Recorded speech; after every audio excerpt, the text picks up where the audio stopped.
ನಮಸ್ತೆ ಮಕ್ಕಳೇ, ನಾವು SSLCಯ ಭೂಗೋಳ ವಿಭಾಗದ ಭಾರತದ ವಾಯುಗುಣ ಎನ್ನುವಂಥ ಅಧ್ಯಾಯದ ಬಗ್ಗೆ ಮಾತನಾಡ್ತಾ ಇದ್ವಿ. ಅದರ ಮುಂದಿನ ಭಾಗವನ್ನು ಈಗ ಈ ತರಗತಿಯಲ್ಲಿ ಗಮನಿಸೋಣ. ನಾವು ಈಗಾಗಲೇ ಚಳಿಗಾಲ ಬೇಸಿಗೆ ಕಾಲದ ಬಗ್ಗೆ ಮಾತನಾಡಿದ್ವಿ ಮಕ್ಕಳೇ.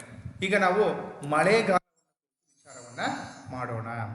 ಈ ಮಳೆಗಾಲ ಯಾಕಾಗುತ್ತೆ, ಏಕೆ, ಯಾವ ಕಾಲಕ್ಕೆ ಕಾರಣ ಏನು, ಯಾವ ರೀತಿಯ ವಾಯುಗುಣ ಇರ್ತದೆ, ಎಲ್ಲ ಈ ಥರದ ವಿಚಾರವನ್ನು ಇದರಲ್ಲಿ ನೋಡ್ತಾ ಹೋಗೋಣ.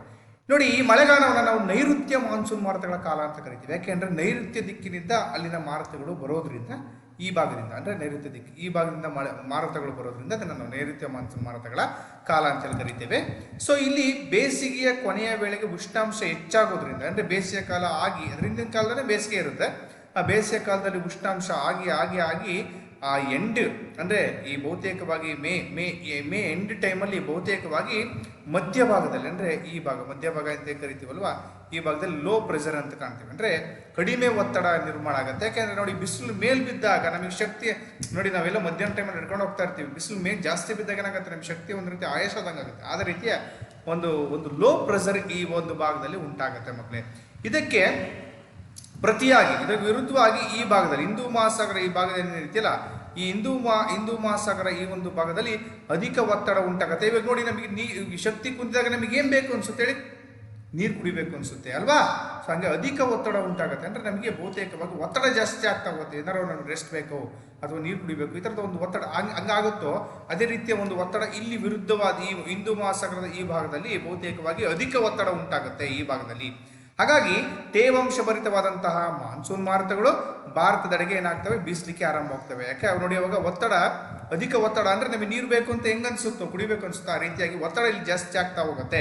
ಉಷ್ಣಾಂಶ ಈ ಒತ್ತಡ ಜಾಸ್ತಿ ಆಗ್ತಾ ಹೋದಾಗ ಅವಾಗ ನೀರನ್ನು ಆಕರ್ಷಿಸ್ತವೆ. ಈ ಭಾರತದ ಈ ಒಂದು ಲೋ ಪ್ರೆಷರ್ ಏನಿತ್ತಲ್ಲ ಆ ಭಾಗಗಳಲ್ಲಿ ಆ ನೀರನ್ನು ಆಕರ್ಷಣೆ ಮಾಡ್ತವೆ. ಹಂಗಾಗಿ ಈ ಭಾಗದ ಕಡೆಗೆ ಇಲ್ಲಿ ಸಮುದ್ರ ಇರೋದ್ರಿಂದ, ಈ ಭಾಗ ನೋಡಿ, ಈ ಭಾಗದಲ್ಲಿ ಸಮುದ್ರ ಇರೋದ್ರಿಂದ ಆ ತೇವಾಂಶ ಭರಿತವಾದಂಥ ಮಾನ್ಸೂನ್ ಮಾರುತಗಳು ಈ ಗಾಳಿಯ ಮೂಲಕ ಬಂದು ಈ ಮಳೆಯನ್ನು ಈ ಭಾಗದಲ್ಲಿ ಸುರಿಸುತ್ತವೆ ಮಕ್ಕಳು. ಈ ರೀತಿಯಾದಂತಹ ಒಂದು ಮಳೆ ಬರಲಿಕ್ಕೆ ಆರಂಭವಾಗುತ್ತೆ ಕೂಡ.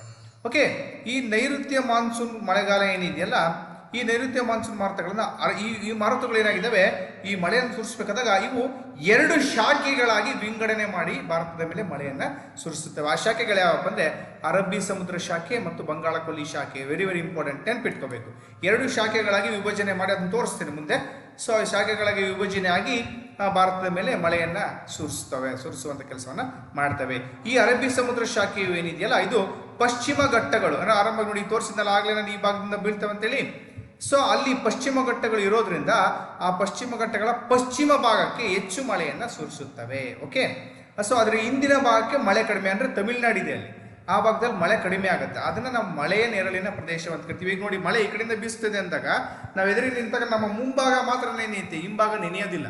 ಹಾಗಾಗಿ ಆ ತಮಿಳುನಾಡು ಅಥವಾ ನಮ್ಮ ಕರ್ನಾಟಕವೇ, ಅಲ್ಲಿ ಕರ್ನಾಟಕದ ಪಶ್ಚಿಮ ಘಟ್ಟಗಳೇ ಎತ್ತರವಾಗಿರೋದ್ರಿಂದ ಆ ಭಾಗಕ್ಕೆ ಮಳೆ ಜಾಸ್ತಿ, ಅದರಲ್ಲೂ ಪಶ್ಚಿಮ ಘಟ್ಟಗಳ ಪಶ್ಚಿಮ ಭಾಗಕ್ಕೆ ಮಳೆ ಹೆಚ್ಚಾಗಿ, ಅದರ ಹಿಂದಿನ ಭಾಗ ಮೀನ್ಸ್ ತಮಿಳುನಾಡು, ಈ ಆಂಧ್ರ, ಆ ಭಾಗಗಳಲ್ಲಿ ಬಹುತೇಕವಾಗಿ ಮಳೆ ಸ್ವಲ್ಪ ಮಟ್ಟಿಗೆ ಕಡಿಮೆ ಆಗುತ್ತೆ. ನಮಗೆ ಬೇರೆ ಭಾಗಗಳಿಗೆ ಬಿದ್ದಷ್ಟು ಮಳೆ ಆ ಭಾಗದಲ್ಲಿ ಬೀಳಲ್ಲ. ಅದಕ್ಕೆ ಅದನ್ನು ಮಳೆಯ ನೆರಳಿನ ಪ್ರದೇಶಗಳು ಅಂತ ನಾವು ಕರಿತೇವೆ. ಅದು ನೆನಪಿಟ್ಕೋಬೇಕು, ಗಮನದಲ್ಲಿರಲಿ. ಪುಸ್ತಕದಲ್ಲಿ ಅಷ್ಟು ಕೊಟ್ಟಿಲ್ಲ, ಬಟ್ ಅದ್ರ ನೆನಪಲ್ಲಿ ಇರಲಿ. ಸೊ ಬಂಗಾಳ ನೋಡಿ, ಅರಬ್ಬಿ ಸಮುದ್ರ ಶಾಖೆ ಬಹುತೇಕ ಪಶ್ಚಿಮ ಭಾಗಕ್ಕೆ ಹೆಚ್ಚಾಗಿ ಮಳೆ ಬರ್ತವೆ. ಇನ್ನು ಬಂಗಾಳ ಕೊಲ್ಲಿ ಶಾಖೆಯನ್ನು ನೋಡಿದಾಗ ಇದು ಮಯನ್ಮಾರ್, ಅಂದರೆ ಬರ್ಮಾ ಅಂತ ಕರಿತೀವಿ, ಬಾಂಗ್ಲಾದೇಶ, ಆಮೇಲೆ ಭಾರತದ ಈಶಾನ್ಯ ಭಾಗಗಳು, ಆಮೇಲೆ ಹಿಮಾಲಯದ ತಪ್ಪಲು ಮತ್ತು ಉತ್ತರ ಮೈದಾನಗಳ ಕಡೆಗೆ ಹೆಚ್ಚು ಮಳೆಯನ್ನು ತರಿಸ್ತವೆ. ಇದು ಈಗ ಎರಡು ಶಾಖೆಗಳಾಗಿ ವಿಭಜನೆಯಾಗಿ ಮಳೆಯನ್ನು ಕೊಡ್ತೇವೆ. ನೋಡಿ, ಹಿಂಗೊಂದು ಮಳೆ ಹೋಗುತ್ತೆ, ಹಿಂಗೊಂದಿಷ್ಟು ಮಳೆ ಹೋಗ್ತವೆ.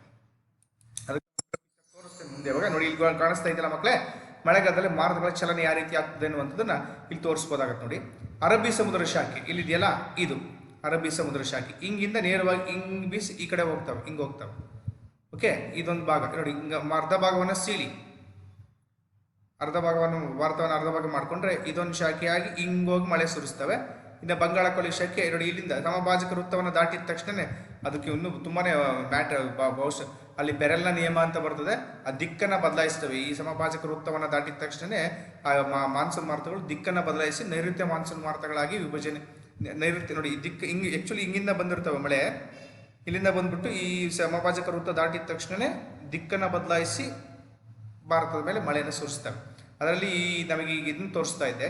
ಯಾವುದು ಈ ಬಂಗಾಳ ಶಾಖೆ ನೋಡಿ ಇದು ಹಿಂಗೆ ಬಂದ್ಬಿಟ್ಟು ಹಿಂಗೆ ಹೋಗ್ತವೆ, ಈ ಬರ್ಮಾ ಮ್ಯಾನ್ಮಾರ್ ಹಿಂಗೆ ಹೋಗಿ ಉತ್ತರ ಪ್ರದೇಶ ಹಿಂಗೆಲ್ಲ ಕವರ್ ಆಗ್ತವೆ.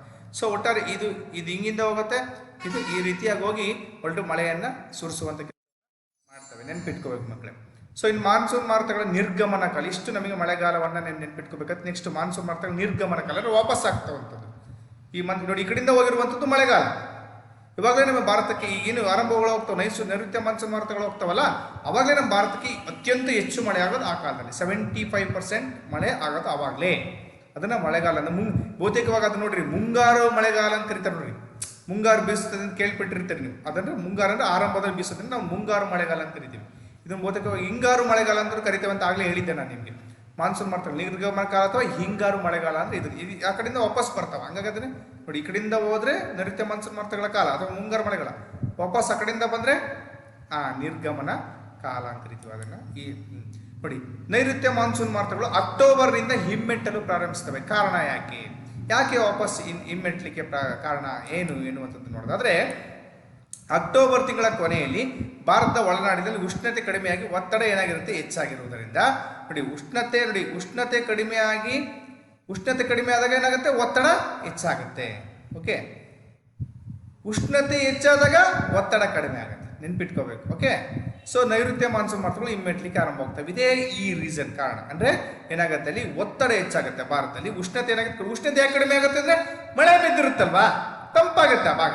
ಹಾಗಾಗಿ ಉಷ್ಣತೆ ಕಡಿಮೆ ಆಗುತ್ತೆ, ಒತ್ತಡ ಏನಾಗುತ್ತೆ ಅವಾಗ ಹೆಚ್ಚಾಗುತ್ತೆ. ಒತ್ತಡ ಹೆಚ್ಚಾದಾಗ ಭಾರತ ಈ ಒಂದು ಮಾರುತಗಳೇನಾಗ್ತವೆ, ಈ ಹಿಮ್ಮೆಟ್ಲಿಕ್ಕೆ ಅಂದ್ರೆ ವಾಪಸ್ ಆಗ್ಲಿಕ್ಕೆ ಆರಂಭ ಮಾಡ್ತವೆ. ಸೊ ಯಾವ ಭಾಗದಿಂದ ವಾಪಸ್ ಆಗ್ತವೆ, ಬಂದಿದ್ದು ಯಾವ ಭಾಗದಿಂದ, ನೈಋತ್ಯ ಭಾಗದಿಂದ. ವಾಪಸ್ ಆಗೋದ್ರಿಂದ ಈಶಾನ್ಯ ಭಾಗದಿಂದ. ಹಂಗಾಗಿ ವಾಪಸ್ ಈಶಾನ್ಯ ಮಾರುತಗಳ ನಿರ್ಗಮನ ಕಾಲ ಅಂತ ಕರೆಯೋದು ಅದನ್ನ. ಬಹುತೇಕವಾಗಿ ವಾಪಸ್ ಆಗ್ತವೆ. ಈ ಒಂದು ಕಾಲದಲ್ಲಿ ಉಷ್ಣವಲಯದ ಆವರ್ತ ಮಾರುತಗಳು ಅಂದರೆ ಸೈಕ್ಲೋನ್ ಕರಿತೀವಲ್ವಾ, ಅದು ಬಂಗಾಳ ಕೊಲ್ಲಿ ಮತ್ತು ಅರಬ್ಬಿ ಸಮುದ್ರಗಳಲ್ಲಿ ನಿರ್ಮಿತವಾಗುತ್ತವೆ. ಬಂಗಾಳ ಕೊಲ್ಲಿ ಮತ್ತು ಅರಬ್ಬಿ ಸಮುದ್ರದಲ್ಲಿ ನಿರ್ಮಿತ ಆಗ್ತದೆ ಅನ್ನುವಂಥದ್ದು ಕೂಡ. ಯಾಕೆಂದರೆ ಈ ಭಾಗದಿಂದ ಮಳೆ ಬೀಸಬೇಕಾದ್ರೆ ಇಲ್ಲಿ ಬಂಗಾಳ ಕೊಲ್ಲಿ ಸಿಗೋದ್ರಿಂದ ಆ ಭಾಗದಲ್ಲಿ ಜಾಸ್ತಿ ಈ ಸೈಕ್ಲೋನ್ ಉಂಟಾಗ್ತಕ್ಕಂಥ ಕಾಣಬಹುದಾಗುತ್ತೆ. ಈ ಒಂದು ಆವರ್ತ ಗಾಳಿಗಳು ಅಧಿಕ ವೇಗ ಮತ್ತು ಮಳೆಯಿಂದ ಕೂಡಿರ್ತವೆ. ಇವು ಜೀವಹಾನಿ, ಆಸ್ತಿ ಹಾನಿಯನ್ನು ಕೂಡ ಮಾಡಲಿಕ್ಕೆ ಕಾರಣ ಆಗ್ತದೆ. ನೋಡಿ, ಈ ಭಾಗದಿಂದ ಈಶಾನ್ಯ ಭಾಗ ಏನಾಗುತ್ತೆ, ಎತ್ತರವಾಗಿದೆ. ಯಾಕೆಂದ್ರೆ ಹಿಮಾಲಯ ಪರ್ವತ ಬರುತ್ತೆ. ಮೇಘಲಿಂದ ಗಾಳಿ ಬೀಸಿದಾಗ ಏನಾಗುತ್ತೆ, ಫೋರ್ಸ್ ಆಗಿ ಜೋರಾಗಿ ಬರುತ್ತೆ. ಹಾಗಾಗಿ ಮತ್ತೆ ಈ ಗಾಳಿಗಳು ವೇಗವಿರೋದಕ್ಕೆ ಕಾರಣ ಅದನ್ನೇ. ಎತ್ತರದ ಭಾಗದಿಂದ ಕಡಿಮೆ ಅಂದ್ರೆ ಡೌನ್ ಕಡೆಗೆ ಜಾಸ್ತಿ, ಇದು ಡೌನ್ ಭಾರತ ಹಿಂಗೆ ಡೌನ್ ಇದೆ, ಎತ್ತರದಿಂದ ಬೀಸೋದ್ರಿಂದ ವೇಗವಾಗಿ ಬೀಳ್ತವೆ. ಹಂಗಾಗಿ ಇಲ್ಲಿ ನೋಡಿ ಬಂಗಾಳ ಕೊಲ್ಲಿ ಸಿಕ್ಬಿಡುತ್ತೆ. ಹಂಗಾಗಿ ಜೋರವಾಗಿ ಬೀಸೋದ್ರಿಂದ ಇಲ್ಲಿ ಸೈಕ್ಲೋನ್ ಉಂಟಾಗುತ್ತೆ, ಚಂಡಮಾರುತ ಸೈಕ್ಲೋನ್ಗಳು ಉಂಟಾಗುತ್ತೆ. ಜೋರಾಗಿ ಬೀಸೋದ್ರಿಂದ ತಿರುಗಿ ಚಂಡಮಾರುತಗಳು ಈ ಬಂಗಾಳ ಕೊಲ್ಲಿಯಲ್ಲಿ ಜಾಸ್ತಿ ಆಗುತ್ತೆ. ಹಂಗಾಗಿ ಆ ಸಂದರ್ಭದಲ್ಲಿ ಈ ನೋಡಿ ಆಗಲೇ ಹೇಳಿದ್ದೆ, ಮಳೆಯ ನೆರಳಿನ ಪ್ರದೇಶಗಳು ಏನಿದೆಯಲ್ಲ, ತಮಿಳುನಾಡು, ಆಂಧ್ರ, ಈ ಬಾರ್ಡರ್ ಏನಿದಾವಲ್ಲ, ಈ ಪ್ರದೇಶಗಳು ಇಲ್ಲಿಗೆ ಸ್ವಲ್ಪ ಮಳೆ ಜಾಸ್ತಿ ಆಗುತ್ತೆ. ಇಲ್ಲಿ ಒಮ್ಮೊಮ್ಮೆ ಎಷ್ಟರ ಮಟ್ಟಿಗೆ ಅಂದರೆ ಜೀವಾನಿ, ಆಸ್ತಿ ಹಾನಿ, ನಷ್ಟ ಭಾಳಷ್ಟು ಆಗ್ತವೆ. ಈ ಸಂದರ್ಭದಲ್ಲಿ ಮಳೆ ಜಾಸ್ತಿ ಆಗುತ್ತೆ. ಆ ಸಂದರ್ಭದಲ್ಲಿ ಸೈಕ್ಲೋನ್, ಈ ಚಂಡಮಾರುತಗಳ ಪ್ರಭಾವದಿಂದಾಗಿ ಇಲ್ಲಿ ಜಾಸ್ತಿ ಮಳೆ ಆಗುತ್ತೆ. ಆ ಸಂದರ್ಭದಲ್ಲಿ ಮಾತ್ರ ಸ್ಟಾರ್ಟಿಂಗಲ್ಲಿ ಈ ಕಡೆಯಿಂದ ಬೀಸೋದ್ರಿಂದ ಇಲ್ಲಿ ಪಶ್ಚಿಮ ಘಟ್ಟಗಳು ಬರ್ತದೆ ಮಕ್ಕಳೇ.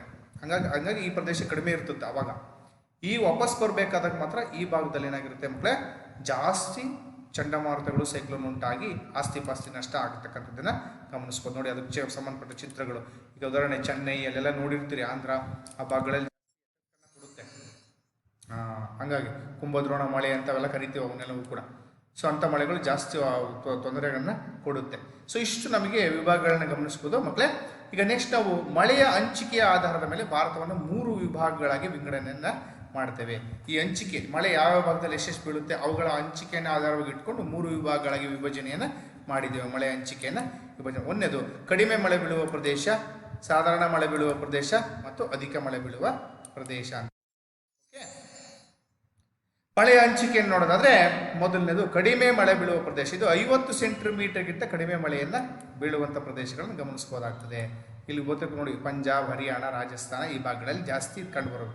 ರಾಜಸ್ಥಾನದ ಥಾರ್ ಮರುಭೂಮಿ, ಅದಕ್ಕೆ ಹೊಂದಿಕೊಂಡಿರುವಂಥ ಪಂಜಾಬ್, ಹರಿಯಾಣ ಮತ್ತು ಗುಜರಾತಿನ ಕಚ್ ಪ್ರದೇಶ ಇಲ್ಲಿ ಕಾಣಿಸ್ತಿದೆಯಲ್ಲ, ಈ ಭಾಗ, ಈ ಕಚ್ ಬಿದ್ದಂಗೆ ಇದೆ ನೋಡಿ, ಅದನ್ನು ಕಚ್ ಪ್ರದೇಶ ಅಂತ ಕರಿತೀವಿ. ಈ ಭಾಗ ಮತ್ತೆ ಜಮ್ಮು ಕಾಶ್ಮೀರ ಮತ್ತು ಮಹಾರಾಷ್ಟ್ರದ ಜಮ್ಮು ಕಾಶ್ಮೀರ ಮೇಲಾಗ್ಬಿಡುತ್ತಲ್ಲ, ಹೈಟ್ ಇದೆಯಲ್ಲ, ಹೈಟ್ ಕಡೆಗೆ ಜಾಸ್ತಿ ಹೋಗೋದು, ಗಾಳಿ ಕಡಿಮೆ ಕಡೆ. ಹಾಗಾಗಿ ಆ ಭಾಗಗಳಲ್ಲಿ ಮಳೆ ಕಡಿಮೆ ಇರ್ತದೆ ಬಹುತೇಕವಾಗಿ. ಓಕೆ, ಹೈಟ್ ಎತ್ತರಕ್ಕೆ ಹೋಗಲ್ಲ ಗಾಳಿ, ಬಹುತೇಕವಾಗಿ ಎತ್ತರಕ್ಕೆ ಹೋಗ್ತಾ ಹೋಗುತ್ತೆ, ಜಾಸ್ತಿ ಹೋಗಲ್ಲ. ಈಗ ಹೈಟ್ ಜಾಸ್ತಿ ಇದ್ದಲ್ಲ ಈ ಭಾಗಗಳು ಹೋಗೋದು ಕಡಿಮೆ, ಮಳೆ ಬೀಳೋದು, ಹಂಗಾಗಿ ಈ ಭಾಗಗಳು ಕಾಣ್ಬೋದಾಗ. ಆಮೇಲೆ ನೋಡಿ ಆಗಲೇ ಹೇಳಿದೆ, ಕರ್ನಾಟಕದ ಒಳನಾಡು ಕಡಿಮೆ ಮಳೆ ಬೀಳುವ ಪ್ರದೇಶ ಅಂತ ಒಳಭಾಗ, ಕರ್ನಾಟಕದ ಒಳಭಾಗಗಳು. ಯಾಕೆಂದರೆ ಪಶ್ಚಿಮ ಘಟ್ಟಗಳಿಗೆ ಎತ್ತರ ಜಾಸ್ತಿ ಮಳೆ ಬೀಳೋದ್ರಿಂದ ಅದರ ಹಿಂದಿನ ಭಾಗಗಳು ಮಳೆ ಸ್ವಲ್ಪ ಏನಾಗ್ತಾ ಹೋಗುತ್ತೆ, ಕಡಿಮೆ ಆಗ್ತಾ ಹೋಗುತ್ತೆ ಹೋದಂಗೆ. ಇದನ್ನು ದಾಟ್ಕೊಂಡು ಹೋಗ್ಬೇಕಲ್ಲ, ಪಶ್ಚಿಮ ಘಟ್ಟಗಳ ಹಿಂದಿನ ಪ್ರದೇಶಕ್ಕೆ ಹೋಗ್ತಾ ಹೋಗ್ತಾ ಹೋಗ್ತಾ ಮಳೆ ಕಡಿಮೆ ಆಗಿಬಿಡುತ್ತೆ. ಹಾಗಾಗಿ ಈ ಭಾಗಗಳು ಸ್ವಲ್ಪ ಮಟ್ಟಿಗೆ ಕಡಿಮೆ ಒಳಭಾಗಗಳು. ಉದಾಹರಣೆ ನಮ್ಮ ನೋಡಿ ಚಿತ್ರದುರ್ಗ, ಇಲ್ಲಿ ಈ ಭಾಗಗಳಲ್ಲೆಲ್ಲ ಬಹುತೇಕವಾಗಿ ಕಡಿಮೆ ಮಳೆ. ನಮ್ಮ ಈ ಚಳಿಕೆರೆ ಗಮನಿಸ್ಬೋದು ನೀವು. ಆಮೇಲೆ ರಾಜಸ್ಥಾನದ ಜೈಸಲ್ಮೇರ್ ಜಿಲ್ಲೆಯ ರೂಹಿಲಿ ನೆನ್ಪಿಟ್ಕೋಬೇಕು, ವೆರಿ ಇಂಪಾರ್ಟೆಂಟ್. ಈ ಪ್ರದೇಶ ಇದೆಯಲ್ಲ ರೂಹಿಲಿ ಭಾರತದಲ್ಲಿ ಅತಿ ಕಡಿಮೆ ಮಳೆ ಬೀಳುವಂಥ ಪ್ರದೇಶ. ಇಲ್ಲಿ ಕಾಣಿಸ್ತಾ ಇದೆಯಲ್ಲ ಮಕ್ಕಳೇ, ಇದನ್ನು ಮ್ಯಾಪ್ಗೂ ಕೇಳ್ತಾನೆ, ಈ ಪ್ರದೇಶ ಯಾವುದೋ ಅಂತೂ ಕೂಡ ಒಂದು ಮಾರ್ಕ್ಸಿಗೆ ಕೇಳ್ತಾನೆ, ನೆನ್ಪಿಟ್ಕೋಬೇಕು. ವಾರ್ಷಿಕ ಸರಾಸರಿ ಮಳೆಯು 8.3 ಸೆಂಟಿಮೀಟರ್ಗಳಷ್ಟಿದೆ ಈ ಒಂದು ಪ್ರದೇಶ, 8.3 ಅಷ್ಟೇ ಈ ಪ್ರದೇಶದಲ್ಲಿ ಬೀಳ್ತಕ್ಕಂಥದ್ದು. ರಾಜಸ್ಥಾನದ ಥಾರ್ ಮರುಭೂಮಿಯ ಸಂಬಂಧಪಟ್ಟಂಥದ್ದು ಜೈಸಲ್ಮೇರ್ ಜಿಲ್ಲೆಯ ರೂಹಿಲಿ ನೆನ್ಪಿಟ್ಕೋಬೇಕು ಮಕ್ಕಳೇ. ನೆಕ್ಸ್ಟು ಆಮೇಲೆ ಮಳೆಯ ಹಂಚಿಕೆಯನ್ನು ನೋಡಿದ್ರೆ ಮತ್ತೆ ಮುಂದೆ ನೋಡೋಣ. ಸಾಧಾರಣ ಮಳೆ ಬೀಳುವ ಪ್ರದೇಶ ನೋಡೋಣ, 50 ರಿಂದ 100 ಸೆಂಟಿಮೀಟರ್ ಮಳೆ ಬೀಳ್ತಕ್ಕಂಥ ಗಮನಿಸಬಹುದಾಗ್ತದೆ. ಸೊ ಈ ಒಂದು ಪ್ರದೇಶಗಳು ನೋಡಿ, ಇದು ದೀರ್ಘ ವಲಯವಾಗಿದ್ದು ಜಾಸ್ತಿ ಇದೆ. ಸಾಧಾರಣ ಮಳೆ ಬೀಳುವಂಥ ಪ್ರದೇಶಗಳೇ ಜಾಸ್ತಿ ಇದೆ. ಇಲ್ಲಿ ಕಾಣ್ತಾ ಇದೆಯಲ್ಲ ಮಕ್ಕಳೇ, ಸೊ ಇದೆಷ್ಟೆಲ್ಲವೂ ಜಾಸ್ತಿ ಅದೇ ಸಾಧಾರಣ ಮಳೆ ಬೀಳುವ ಪ್ರದೇಶಗಳೇ ಜಾಸ್ತಿ ಇರ್ತಕ್ಕಂಥದ್ದು. ಪಂಜಾಬಿನಿಂದ ಕನ್ಯಾಕುಮಾರಿ ಇಲ್ಲಿಂದ ಹಿಡಿದುಬಿಟ್ಟು ಬಹುತೇಕವಾಗಿ ಇಲ್ಲಿಯ ತನಕ ಕೂಡ ಬಹುತೇಕವಾಗಿ ಈ ಪ್ರದೇಶಗಳು ವಿಸ್ತರಿಸಿರ್ತಕ್ಕಂಥ ಕಾಣಬಹುದಾಗುತ್ತೆ. ಇದು ಉತ್ತರದಲ್ಲಿ ಅಗಲವಾಗಿದೆ, ದಕ್ಷಿಣದ ಕಡೆಗೆ ಹೋದಂತೆಲ್ಲ ಪಶ್ಚಿಮ ಘಟ್ಟಗಳು ಪೂರ್ವ ಘಟ್ಟಗಳ ನಡುವೆ ಕಿರಿದಾಗ್ತಾ ಹೋಗುತ್ತೆ. ನೋಡಿ ಇಲ್ಲೆಲ್ಲ ಇಲ್ಲೆಲ್ಲ ಜಾಸ್ತಿ ಇದೆ ನೋಡಿ ಮಕ್ಕಳೇ, ಇಲ್ಲೆಲ್ಲ ಜಾಸ್ತಿ ಇದೆ. ಹೋಗ್ತಾ ಹೋಗ್ತದಂಗೆಲ್ಲ ಕಡಿಮೆ ಆಗ್ತಾ ಹೋಗುತ್ತೆ. ಪ್ರದೇಶಗಳನ್ನ 50 ರಿಂದ 100 ಸೆಂಟಿಮೀಟರ್ ಪ್ರದೇಶಗಳನ್ನ ಕಾಣಬಹುದಾಗುತ್ತೆ. ಇನ್ನು ಅಧಿಕ ಮಳೆ ಬೀಳುವ ಪ್ರದೇಶ 100 ರಿಂದ 250 ಸೆಂಟಿಮೀಟರ್ ಕಾಣಬಹುದು. ಇದು 4 ಪ್ರತ್ಯೇಕ ವಲಯಗಳಲ್ಲಿ ಹಂಚಿಕೆ ಆಗಿರ್ತಕ್ಕಂಥದ್ದು ಗಮನಿಸಬಹುದಾಗುತ್ತೆ. 4 ಪ್ರತ್ಯೇಕ ವಲಯಗಳನ್ನು ಗಮನಿಸಬಹುದು ಮಕ್ಕಳೇ. ಯಾವ್ಯಾವ ಅಂತ ಹೇಳ್ತೀನಿ. ಪಶ್ಚಿಮ ಘಟ್ಟಗಳ ಕಿರಿದಾದ ವಲಯ, ಇದು ಈ ಭಾಗ ಕರ್ನಾಟಕ ಪಶ್ಚಿಮ ಘಟ್ಟಗಳು, ಈ ಭಾಗದಲ್ಲಿ ಜಾಸ್ತಿ ಮಳೆ ಬೀಳುತ್ತೆ. ಎರಡನೇದು ಜಮ್ಮು ಹಿಮಾಚಲ ಪ್ರದೇಶ, ಉತ್ತರ ಪ್ರದೇಶದ ಉತ್ತರ ಭಾಗ, ಬಿಹಾರ ಮತ್ತು ಪಶ್ಚಿಮ ಬಂಗಾಳ ವಲಯ ಬಹುತೇಕವಾಗಿ ಈ ಭಾಗಗಳಲ್ಲಿ. ಜಮ್ಮು ಹಿಮಾಚಲ ಪ್ರದೇಶ, ಉತ್ತರ ಪ್ರದೇಶದ ಉತ್ತರ ಭಾಗ, ಈ ಭಾಗ ಬಹುತೇಕವಾಗಿ. ಆಮೇಲೆ ಬಿಹಾರ ಮತ್ತು ಪಶ್ಚಿಮ ಬಂಗಾಳ ವಲಯ ಇಲ್ಲೇನು ಕಾಣಿಸ್ತಾ ಇದೆಯಲ್ಲ ಈ ಭಾಗಗಳನ್ನು ಗಮನಿಸಬಹುದಾಗತ್ತೆ. ಮೂರನೇದು ಈಶಾನ್ಯ ಭಾರತ, ಇಲ್ಲಿ ಕಾಣಿಸ್ತಾ ಇದೆಯಲ್ಲ ಈ ಭಾಗ ಇದೆಯಲ್ಲ ಈ ಭಾಗ ಬಹುತೇಕವಾಗಿ ಈ ಭಾಗವನ್ನು ಗಮನಿಸಬಹುದಾಗತ್ತೆ.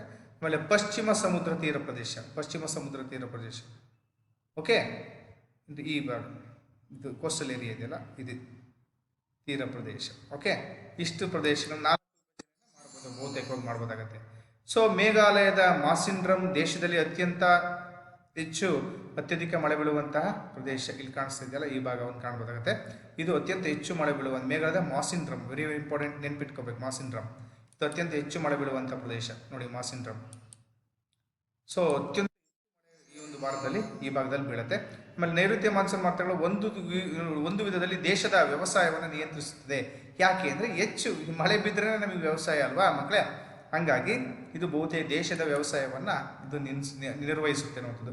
ಯಾಕೆ, ವೆರಿ ಇಂಪಾರ್ಟೆಂಟ್, ಈ ಪ್ರಶ್ನೆಯನ್ನು ಕೇಳ್ತಾರೆ ಮಕ್ಕಳೇ. ನೋಡೋಣ, ಅದಕ್ಕೆ ಉತ್ತರವನ್ನು ಗಮನಿಸಬೇಕು. ಭಾರತದ ಜನತೆಯ ಪ್ರಧಾನ ಉದ್ಯೋಗ ವ್ಯವಸಾಯವಾಗಿದೆ, ಹಾಗಾಗಿ ಅದಕ್ಕೆ ಬಹಳಷ್ಟು ಮುಖ್ಯ ನೀರಾಗಿರೋದ್ರಿಂದ ಮುಖ್ಯ ಆಗುತ್ತೆ. ಆಮೇಲೆ ಈ ಮಳೆ ವಿಫಲವಾದರೆ ಬಂಗಾಳದಲ್ಲಿ ಬರಗಾಲ ಬರ್ತದೆ ನೋಡಿ. ಮಳೆ ಮತ್ತೆ ಕಮ್ಮಿ ಆದರೆ ಮತ್ತೆ ಏನಾಗ್ತದೆ, ಬರಗಾಲ ಉಂಟಾಗುತ್ತೆ, ಅವಾಗ ನಷ್ಟಗಳು ಜಾಸ್ತಿ ಆಗ್ತಾ ಹೋಗುತ್ತೆ. ಹಾಗಾಗಿ ಬರಗಾಲ ಆಗಲಿಕ್ಕೆ ಇದು ಕಾರಣ ಆಗ್ಬಿಡುತ್ತೆ ಅಂತ. ಅತಿ ಹೆಚ್ಚಾದಾಗ ಪ್ರವಾಹ ಉಂಟಾಗಿ ಪ್ರಾಣಹಾನಿ ಮತ್ತು ಆಸ್ತಿಗಳಿಗೆ ಹಾನಿ ಉಂಟಾಗುತ್ತೆ. ಜಾಸ್ತಿ ಆದರೂ ಕೂಡ ಏನಾಗುತ್ತೆ, ಪ್ರಾಣಹಾನಿ ಮತ್ತು ಆಸ್ತಿ ಪಾಸ್ತಿ ನಷ್ಟ ಉಂಟಾಗುತ್ತೆ, ಹಂಗಲ್ವಾ. ಹಾಗಾಗಿ ಇದು ಸಮಸ್ಯೆ ಆಗ್ತದೆ ಮಕ್ಕಳೇ ಅನ್ನುವಂಥದ್ದು ಕೂಡ. ಮಳೆ ಬರದಿದ್ರೂ ಕಷ್ಟ, ಬಂದರೂ ಕಷ್ಟ ಅನ್ನುವಂಥದ್ದು, ಈ ರೀತಿಯ ಸಮಸ್ಯೆಗಳು ಅದರಿಂದಲೇ ನಮ್ಮ ಭಾರತದ ವ್ಯವಸಾಯವನ್ನು ಮಾನ್ಸೂನ್ ಜೊತೆಯಲ್ಲಿ ಆಡುವ ಜೂಟಾಟ ಅಂತ ಕರಿತೇವೆ. ಸಿಕ್ತು ಬಿಟ್ರು ಅಂತಾರಲ್ಲ, ಹಂಗೆ ಬಂದರೂ ಕಷ್ಟ, ಬಾರದೇ ಇದ್ರೂ ಕೂಡ ಕಷ್ಟ. ಹಂಗಾಗಿ ಭಾರತ ವ್ಯವಸಾಯವನ್ನು ಮಾನ್ಸೂನ್ ಜೊತೆಲಿ ಆಡುವ ಜೂಟಾಟ ಅಂತ ಕರೀತಾರೆ. ಈ ಪ್ರಶ್ನೆಯನ್ನು ಕೇಳ್ತಾರೆ ಮಕ್ಕಳೇ, ನೆನ್ಪಿಟ್ಕೋಬೇಕು. ಅತಿ ಹೆಚ್ಚಾದ ಪ್ರಾಣಹಾನಿ ಉಂಟಾಗುತ್ತೆ, ಕಡಿಮೆ ಆದರೂ ಬರಗಾಲ ಉಂಟಾಗುತ್ತೆ, ಇದಿಷ್ಟು ಬರಿಬೇಕಾಗತ್ತೆ, ನೆನ್ಪಿಟ್ಕೋಬೇಕು ಮಕ್ಕಳೇ.